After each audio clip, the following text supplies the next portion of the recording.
प्रिय भक्तों, आपने जाना कि माता कैकेयी द्वारा भरत को राज्य तथा श्री राम जी को वन जाने का वरदान दशरथ से प्राप्त होने के बाद श्री रामचंद्र जी खुशी खुशी वन को जाने के लिए तैयार हो जाते हैं और वन जाने की तैयारी के लिए वे माता कौशल्या के पास जाते हैं और उनसे आशीर्वाद और आगे की आज्ञा प्राप्त करना चाहते हैं।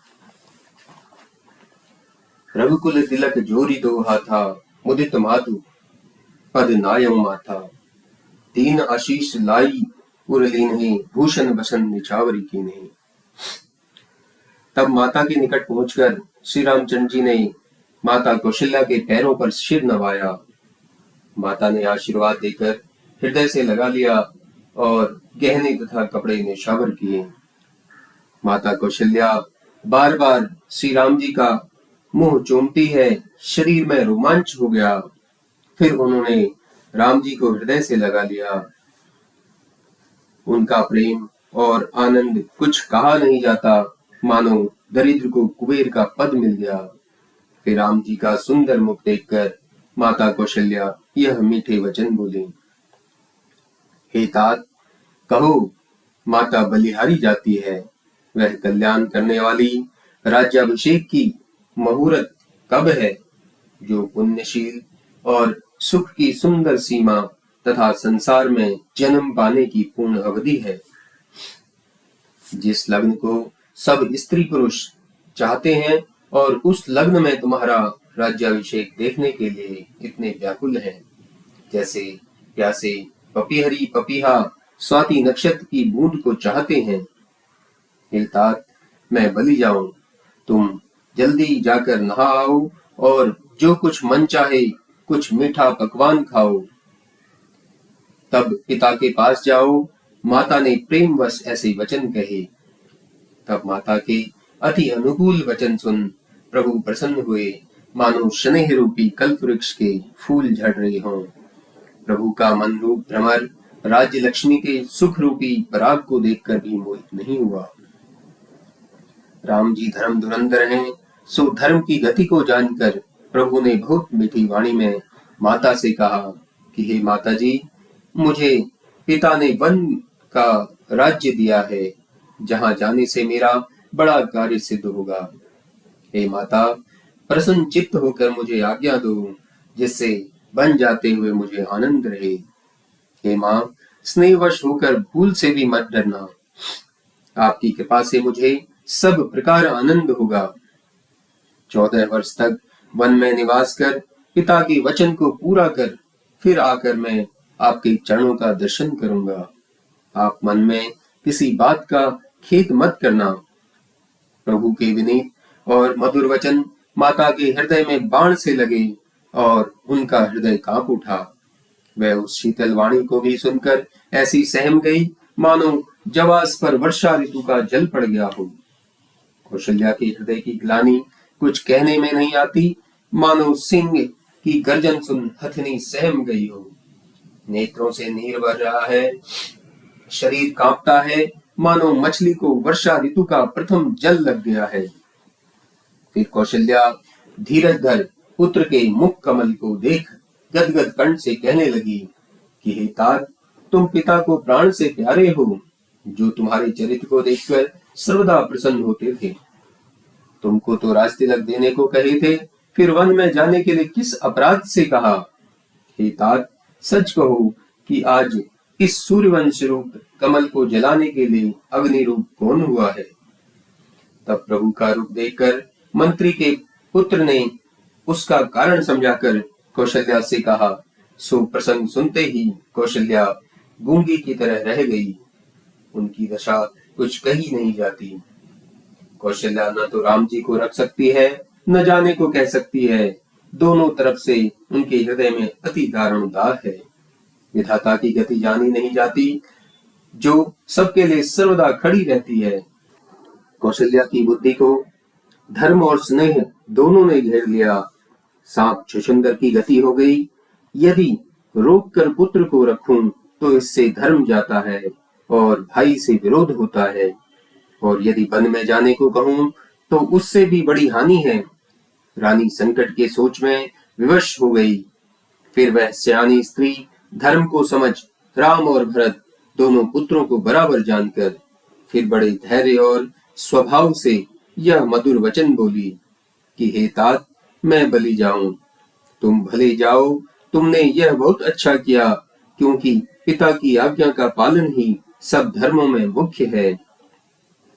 पिता ने तुम्हें राज देने को कहकर जो वनवास दिया, उसका मेरे मन में रंच भी शोच नहीं है, परंतु तुम्हारे बिना भरत राजा और प्रजा को महादारुण दुख होगा, उसे कौन मिटाएगा। हे तात, यदि केवल पिता की आज्ञा हो तो तुम मुझ माता को बड़ी जान वन में मत जाओ, और यदि माता पिता दोनों की आज्ञा हो तो तुम्हारे लिए वन सैकड़ों अयोध्या के समान है। वन के देवताओं और देवियों को, माता पिता तथा पक्षियों को अपने चरण कमलों के सेवक समझो।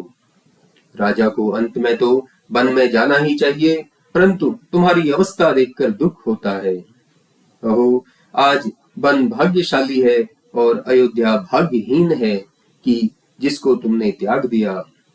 हे पुत्र, यदि मैं तुमसे कहूं कि मुझे अपने साथ ले चलो तो इससे तुम्हारे मन में संदेह होगा, परंतु हे पुत्र, तुम सबको अतिशय प्रिय हो, तुम प्राणों के प्राण, जीवों के जीवन हो, वही तुम बन जाने को कहते हो, और यह वचन सुनकर मैं बैठी पछताती हूँ।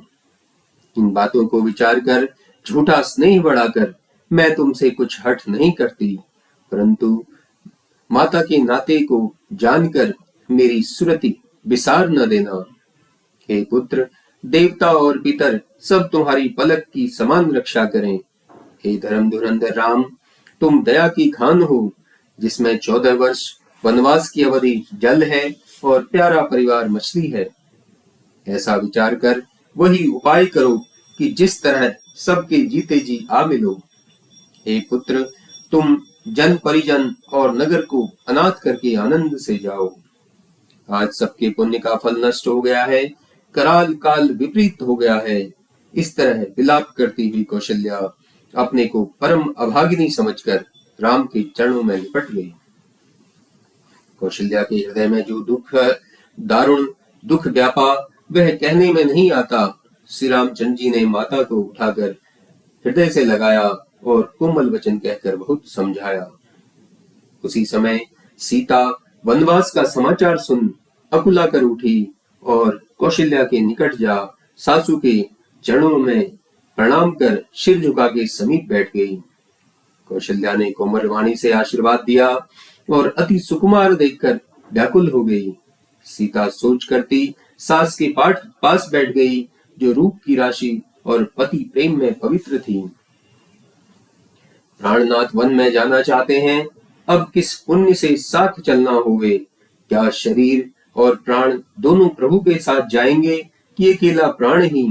ब्रह्मा की बात कुछ जानी नहीं जाती। सीता जी मनोहर चरणों से पृथ्वी पर लिखती हैं। चरणों के नुपुर मधुर ध्वनि करते हैं, मानो प्रेमवश होकर विनती करते हैं कि सीता के पद हमारा परित्याग न करें। और सुंदर नेत्र कमलों से जल छोड़ती है। उसे देख राम माता कौशल्या ने कहा कि हे तात, सुनो, सीता अति सुकुमारी है, सासू ससुर और परिजनों को बहुत प्यारी है। राजाओं में रत्न रूप राजा जनक तो इनके पिता हैं, और सूर्य कुल के सूर्य श्री दशरथ जी ससुर हैं, और रविकुल कुमुद वन को प्रफुल्लित करने के लिए साक्षात चंद्र रूप तुम इसके पति हो। फिर मैंने जो यह प्रिय पुत्र वधु पाई है, वह रूप की राशि और सुंदर गुणशील वाली है। इस जानकी को मैंने नेत्रों की पुतली के समान प्रेम बढ़ाकर प्राण के समान पाल रखा है। मैंने कल्पलता की भांति स्नेह रूपी जल से सींचकर अच्छी तरह पालन किया है। जब इसके फूलने फलने का समय आया, तब विधाता प्रतिकूल हो गया, जाना नहीं जाता कि क्या परिणाम है। इस सीता ने पलंग को, गोंद और हिंडोले को छोड़कर कभी धरती पर पांव नहीं रखा है। मैंने इसे जीवन जड़ी की भांति पालन किया और दीपक की बत्ती तक टालने को नहीं कहा है। वही सीता तुम्हारे साथ वन चलना चाहती है। हे राम, तुम्हारी क्या आज्ञा है? चंद्रमा की किरणों से रस को चाहने वाली चकोरी सूर्य से कैसे आंख मिला सकती है? वन में हाथी, शेर, राक्षस और दुष्ट हिंसक जीव फिरते रहते हैं। हे पुत्र, इसलिए कहती हूँ कि विष की फुलवाड़ी के बीच क्या सुंदर सुहावनी संजीवटी बूटी शोभा दे सकती है। वन के लिए विधाता ने कोल और किरातों की स्त्रियों को रचा है, जो विषय रस से भरी हैं। पत्थर के कृमि को जंगल में दुख नहीं होता, क्योंकि उसका स्वभाव ही कड़ा है। अथवा तपस्वियों की स्त्रियां वन के योग्य हैं, जिन्होंने तपस्या के हेतु सब भोग तज दिए हैं। हे तात, सीता वन में किस तरह रहेंगी कि जो चित्र लिखे बंदर को भी देखकर डर जाती है? क्या गंगा जी के सुंदर कमल वन में विचरण करने वाली हंस की कन्या मैले तालाब के योग्य हो सकती है? ऐसा विचार कर मुझसे कहो, जैसी तुम्हारी आज्ञा हो, मैं सीता को वैसी ही शिक्षा दूं। कौशल्या जी कहती हैं कि यदि सीता घर में रहे तो मुझको बड़ा अवलंब रहेगा। श्री रामचंद्र जी माता की शील और स्नेह युक्त मानो अमृत से सनी हो, ऐसी प्रिय वाणी सुनकर श्री रामचंद्र जी अपने विवेकपूर्ण वचनों से माता को संतुष्ट कर वन के समस्त गुणों और अवगुणों को प्रकट करके सीता को समझाने लगे। माता के समीप में कहते हुए रामचंद्र जी सकुचाते थे, तो भी मन में समझकर कहने लगे, हे राजकुमारी, मेरी शिक्षा सुनो तथा इसे सुनकर मन में कुछ और न समझना। यदि तुम अपना और मेरा भला चाहती हो तो मेरा वचन मानकर घर में रहो। मेरी आज्ञा है कि तुम सासू की सेवा करो। हे भामिनी, इसी में तुम्हारी सब प्रकार से भलाई है। आदर के साथ सास ससुर के चरण कमलों की पूजा करना, इससे बढ़कर दूसरा धर्म नहीं है। जब जब माता मेरी स्तुति करें और प्रेम से विकल हो जाएं, हे सुंदरी, तब तब तुम पुरानी कथाएं कहकर कोमल वाणी से समझना। हे सुमुखी, मैं सत्य कहता हूँ और मुझे सौगंध है कि मैं तुम्हें यहाँ केवल माता के हितार्थ ही रखना चाहता हूँ। यदि तुम मेरा कहना मानकर सास ससुर की सेवा करोगी तो धर्म का फल पाओगी, और हठ करोगी तो गालव ऋषि और राजा नहुष की भांति सब प्रकार का दुख सहोगी। हे सुमुखी सयानी, सुनो, मैं पिता का वचन पालन करके शीघ्र ही लौटूंगा। हे सुंदरी, दिन जाते हुए देर नहीं लगता, तुम मेरी यह शिक्षा सुनो। हे स्त्री, प्रेम के वश होकर हट करोगी तो परिणाम में दुख पाओगी। वन में महाकठिन और भयंकर होता है, जहाँ घोर धूप, जल और वायु से बड़ा ही कष्ट उठाना पड़ता है। मार्ग में कुश, कांटे और अनेक कंकड़ पड़े रहते हैं, जिन पर बिना जूते के ही पैदल चलना होगा। तुम्हारे चरण कमल अत्यंत कोमल और मनोहर हैं। मार्ग में बड़े बड़े पहाड़ आएंगे, कंदराएं, खोह, नदी, नल और नाले ऐसे ऐसे अगाध और भयंकर आते हैं कि जिन्हें देखते नहीं बनता। रीछ आदि ऐसे घोर शब्द करते हैं, जिसे सुनकर धैर्य भाग जाता है। पृथ्वी पर सोना पड़ता है, पैरों की छाल के वस्त्र पहनने पड़ते हैं। पृथ्वी पर सोना पड़ता है, पेड़ों की छाल के वस्त्र पहनने पड़ते हैं, और भोजन के लिए कंदमूल फल मिलते हैं। सो भी सब दिन नहीं, समयानुकूल मिलते हैं। राक्षस मनुष्यों को पकड़कर खा जाते हैं और करोड़ों प्रकार के कपट वेश करते हैं। पहाड़ का पानी बहुत लगता है तथा वन की ऐसी अनेक विपत्तियां हैं जो कही नहीं जाती। वन में भयानक सर्प और पक्षी होते हैं, और निशाचर स्त्री पुरुषों को चुरा कर ले जाते हैं। हे मृगलोचनी, वन में बड़े बड़े धैर्यवान भी घबरा जाते हैं। तुम तो स्वभाव से ही डरपोक हो। हे हंसगामिनी, तुम वन के योग्य नहीं हो। सुनकर लोग मुझे दोष देंगे। भला जो हंसनी मानसरोवर के जल से प्रतिपाली गई है, क्या वह कभी खारे समुद्र में जी सकती है? देखिए, आम के नवीन वन में विचरने वाली कोयल क्या कभी करील के वन में सुहावनी लग सकती है? हे चंद्रमुखी, इस प्रकार विचार कर घर में रहिए, क्योंकि वन बड़ा क्लेशकारी है। जो स्वभाव से ही मित्र, गुरु और स्वामी की शिक्षा मानकर पालन नहीं करते, वे अपने मन में बहुत पछताते हैं। उनके हित की अवश्य ही हानि होती है। कई के ऐसे कोमल और मधुर मनोहर वचन सुनकर सीता के कमलवत नेत्रों में जल भर आया। रामचंद्र जी की वह शीतल सिखावन वैसे ही दाहक हुई जैसे चकवी को शरद ऋतु की चांदनी दग्धकारक होती है। उस पर अत्यंत विकल सीता से कुछ उत्तर देते न बना, क्योंकि उनको ज्ञात हो गया कि मेरे परम स्नेही मुझको यहीं छोड़ देना चाहते हैं। इससे नेत्रों में जल को रोक हृदय में धीरज धरकर सासू के पैरों पर गिर पड़ी और हाथ जोड़कर बोली, हे देवी, मैं बड़ा अनुचित कर रही हूँ, मेरी इस अभिनय को क्षमा कीजिएगा। मुझे प्राणपति ने वही शिक्षा दी है जिसमें मेरा कल्याण हुए। फिर भी मैं अपने मन में देखती हूँ तो संसार में पति के वियोग के समान दूसरा कोई दुख नहीं है। हे प्राणनाथ, करुणानिधि, हे सुंदर सुखदाता सुजान प्रभु, हे रघुकुल कुमुद वन के चंद्रमा रूप, आपके बिना तो मुझे स्वर्ग भी नरक के समान है। क्योंकि माता पिता बहन, प्यारा भाई, प्यारा परिवार, सहृदय समुदाय, सास ससुर, गुरु स्वजन और सहायक तथा सुंदर शील संपन्न तथा सुख देने वाले पुत्र और जितने भी नेह नाते हैं, बिना पति के स्त्री को सूर्य से भी अधिक तप्त करने वाले हैं। इस प्रकार शरीर, धन, घर, धरती और नगर का राज्य, यह सब कुछ पति के बिना सभी शोक के समान है। उसी प्रकार भोग रोग के समान और गहने बोझ के समान और संसार यम यातना के समान है। इसलिए हे प्राणनाथ, आपके बिना मुझे संसार में कहीं कोई सुख देने वाला नहीं है। जैसे प्राण के बिना देह और जल के बिना नदी नहीं होती, वैसे ही पुरुष के बिना स्त्री।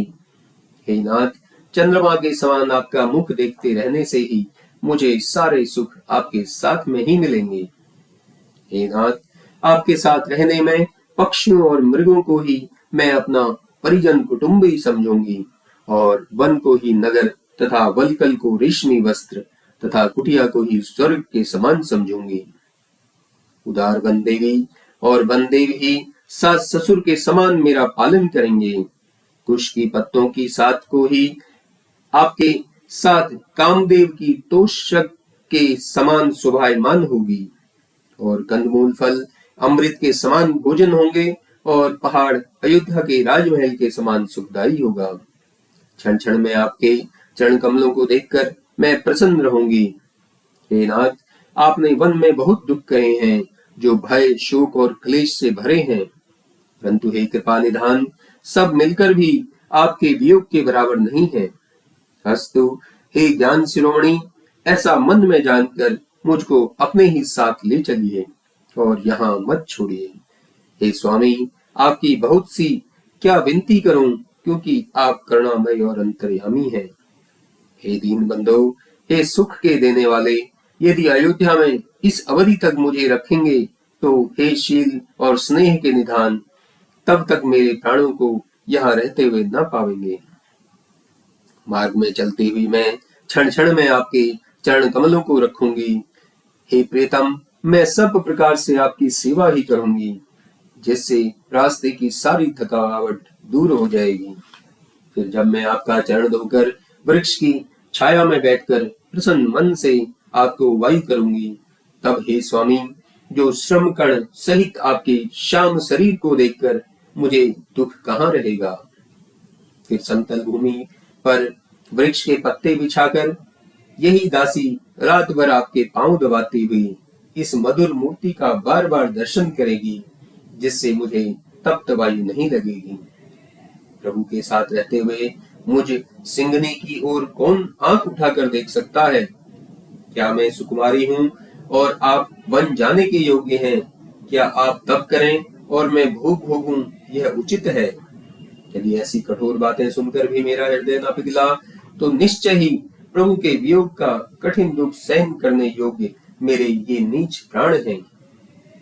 ऐसा कहकर सीता जी बहुत व्याकुल हो गई और वियोग के उन वचनों को संभाल न सकी। तब यह देखकर श्री रामचंद्र जी ने जान लिया कि हठ करने से तो यह प्राणों को न रखेगी।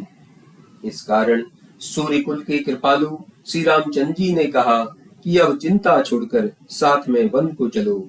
आज का अवसर दुख का नहीं है, शीघ्र ही वन गमन का साज करो। इस प्रकार सीता को प्यारी बातें समझाकर श्री रामचंद्र जी कौशल्या को प्रणाम कर आशीर्वाद पाए। कौशल्या जी ने कहा कि जाओ, परंतु इस निठुर माता को भुला मत देना। हे विधाता, क्या मेरी दशा कभी लौटेगी जो इस मनोहर जोड़ी को फिर देखूंगी? हे तात, वह अच्छा दिन कब आएगा कि जब मैं जीते जी तुम्हारे चंद्रमुख को देखूंगी? वह दिन कब आएगा कि जब मैं फिर कभी हे लाल, हे रघुपति, हे रघुवर, हे तात ऐसे कहकर तुमको बुला छाती से लगाकर प्रसन्न होते हुए तुम्हारा सुंदर मुख देखूंगी। माता कौशल्या स्नेह से कातर होकर विहल हो गई और उनके मुख से वचन न निकल सका। तब श्री रामचंद्र जी ने उन्हें अनेक प्रकार से समझाया। उस समय का स्नेह वर्णन नहीं हो सकता। उसी समय सीता सासू के चरण को छूकर बोली, हे माता, मैं बड़ी अभागिनी हूँ, क्योंकि जब सेवा करने का समय आया तब ईश्वर ने मुझे वन दिया जिससे मेरा मनोरथ सफल न हुआ। परंतु हे माता, इस शोभ को छोड़कर मुझ पर प्रेम रखिएगा। कर्म की गति कठिन है, मेरा कुछ दोष नहीं। सीता जी के वचन सुनकर कौशल्या बहुत घबराई, जो कहा नहीं जाता। वह सीता को बार बार हृदय से लगा धैर्य और शिक्षा देकर आशीर्वाद देती हुई बोली कि हे पुत्री, जब तक गंगा और यमुना के जल का प्रवाह रहे तब तक तुम्हारा सौभाग्य अचल रहे। इस प्रकार कौशल्या ने सीता को अनेक प्रकार की शिक्षा तथा आशीर्वाद दिए। तब सीता जी बड़ी प्रीति के साथ बार बार सासू के चरण कमलों में सिर नवाकर चली।